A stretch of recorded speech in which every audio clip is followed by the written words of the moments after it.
আপনি কি জানেন কোটি মানুষের একসাথে মুনাজাত কোরআন সুন্নাহ অনুযায়ী কতটা সহি? কবে এটি জায়েজ আর কখন বিদাত হতে পারে? এই ভিডিওতে সবকিছু বিশ্লেষণ করেছি, দেখবেন আবেগ নয়, দলিল ও ইলমি সত্য। আসসালামু আলাইকুম ওয়া রাহমাতুল্লাহি ওয়া বারাকাতুহু। গতকাল হুগলি জেলার পুইনানে অনুষ্ঠিত হলো বিশ্ব ইজতেমার আখেরি মুনাজাত। প্রায় কোটি মানুষ একসাথে চোখের পানিতে আল্লাহর কাছে হাত তুলেছেন। নেতৃত্ব দিয়েছেন মাওলানা সাদ সাহেব। এরপর থেকেই সোশ্যাল মিডিয়ায় ঝড়। কেউ বলছেন এটাই ইসলাম, আবার কেউ বলছেন এটা বিদাত, একদম সহি নয়। কেউ বলছেন এভাবে সম্মিলিতভাবে দোয়া করা যাবে না। আজকের এই ভিডিওতে আমি কারো পক্ষ বা বিপক্ষে না গিয়ে শুধু কোরআন, সহিহ হাদিস ও উলামায়ে কেরামের বক্তব্যের আলোকে একটা পরিষ্কার উত্তর দেওয়ার চেষ্টা করব ইনশাআল্লাহ। প্রথমেই বলা যায় দোয়া ও মুনাজাতের মূল বিধান কি। প্রথমেই এই বিষয়টা পরিষ্কার করা দরকার। পবিত্র কোরআনে আল্লাহ সুবহানাহু ওয়া তাআলা কি বলেছেন? তোমরা তোমাদের রবকে ডাকো বিনয়ের সাথে ও গোপনে। সূরা আরাফ আয়াত নম্বর 55। এখান থেকে বোঝা যায় দোয়ার মূল আদব হলো ইখলাস, বিনয় ও আল্লাহর প্রতি নির্ভরতা। পবিত্র কোরআনে কোথাও বলা নেই যে দোয়া একা হবে না, আবার এটাও বলা নেই যে দোয়া একসাথে হবে না। বরং দোয়ার গ্রহণযোগ্যতা নির্ভর করে অন্তরের অবস্থার উপর। 2 নম্বরে বলা যায় রাসূল সাল্লাল্লাহু আলাইহি সাল্লাম কি কখনো একসাথে দোয়া করেছেন? আসুন এখানে 3টি সহিহ হাদিস আমরা আলোচনা করি। সহিহ হাদিস নম্বর 1, বদরের প্রাক্কালে সম্মিলিত দোয়া। রাসূল সাল্লাল্লাহু আলাইহি সাল্লাম বদরের যুদ্ধে যাওয়ার আগে 2 হাত তুলে দীর্ঘ সময় দোয়া করেছিলেন, আর সাহাবায়ে কেরাম তার সাথে উপস্থিত ছিলেন। রাসূল সাল্লাল্লাহু আলাইহি সাল্লাম বদরের দিন আল্লাহর কাছে এত দীর্ঘ দোয়া করলেন যে তার চাদর কান থেকে পড়ে যাচ্ছিল। তখন আবু বকর রাদিয়াল্লাহু তাআলা আনহু এসে বললেন, হে আল্লাহর রাসূল, আল্লাহ আপনার দোয়া কবুল করবেন। সহিহ মুসলিম হাদিস সংখ্যা 1763। অর্থাৎ একাধিক সাহাবীর উপস্থিতিতে রাসূল সাল্লাল্লাহু আলাইহি সাল্লাম উচ্চস্বরে দোয়া করেছেন। সহিহ হাদিস নম্বর 2, ইস্তিসকা অর্থাৎ বৃষ্টির প্রার্থনা। এ নিয়ে সম্মিলিত দোয়া। এক ব্যক্তি জুমার খুতবার সময় দাঁড়িয়ে বৃষ্টির জন্য আবেদন করলেন। রাসূল সাল্লাল্লাহু আলাইহি ওয়াসাল্লাম মিম্বরে দাঁড়িয়েই দোয়া করলেন এবং সবাই সেই দোয়ায় শরীক হলেন।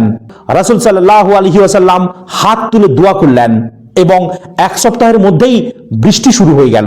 সহিহ বুখারী হাদিস নম্বর 933 এবং সহিহ মুসলিম হাদিস নম্বর 897। অর্থাৎ নেতা দোয়া করেছেন, উপস্থিত মানুষ দোয়ায় শরীক হয়েছেন, এটা সহিভাবে প্রমাণিত। সহিহ হাদিস 3, আরাফার ময়দানে রাসূল সাল্লাল্লাহু আলাইহি সাল্লামের দোয়া। হজের দিন আরাফার ময়দানে রাসূল সাল্লাল্লাহু আলাইহি সাল্লাম দীর্ঘ সময় দোয়া করেছেন এবং হাজারো সাহাবী সেখানে উপস্থিত ছিলেন। আর আরাফার দিনের দোয়াই সর্বোত্তম দোয়া। তিরমিজি হাদিস সংখ্যা 3585। ইমাম তিরমিজি একে হাসান সহিহ বলেছেন এবং সহিহ মুসলিম হাদিস সংখ্যা 1218। বৃহৎ জনসমাবেশে দোয়া হওয়া নিজেই নাজায়েজ নয়।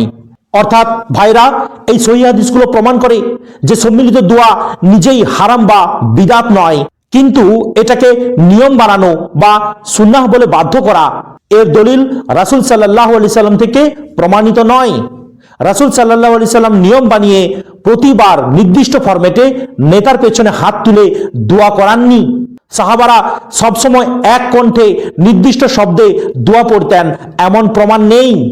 তাই অনেক আলেম বলেন কখনো প্রয়োজনবশত একসাথে দোয়া জায়েজ, তবে স্থায়ী আমল, নির্দিষ্ট রীতি বানানো সুন্নাহ প্রমাণিত নয়।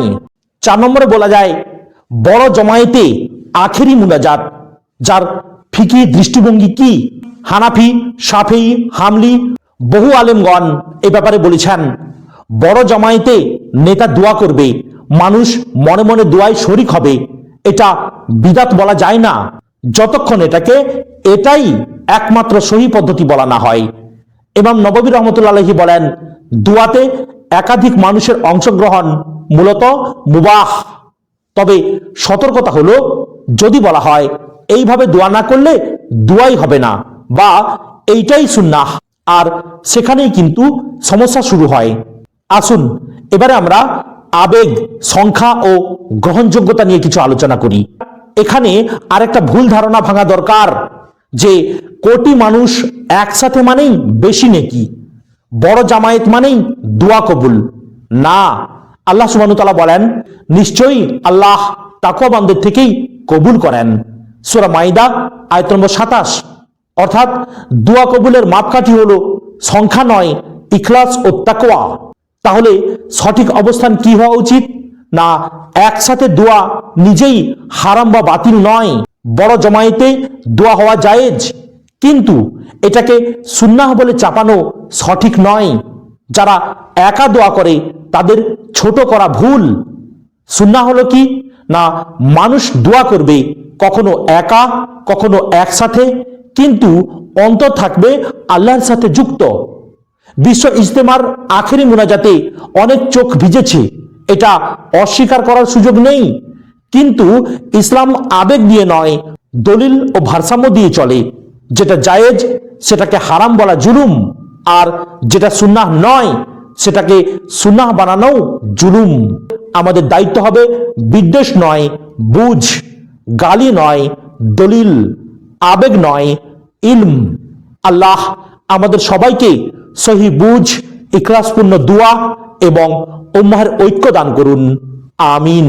প্রিয় ভাইরা, যদি ভিডিওটি ভালো লাগে তাহলে একটি লাইক করবেন, কমেন্ট করবেন এবং অবশ্যই শেয়ার করবেন। আসসালামু আলাইকুম ওয়া রাহমাতুল্লাহি ওয়া বারাকাতুহু।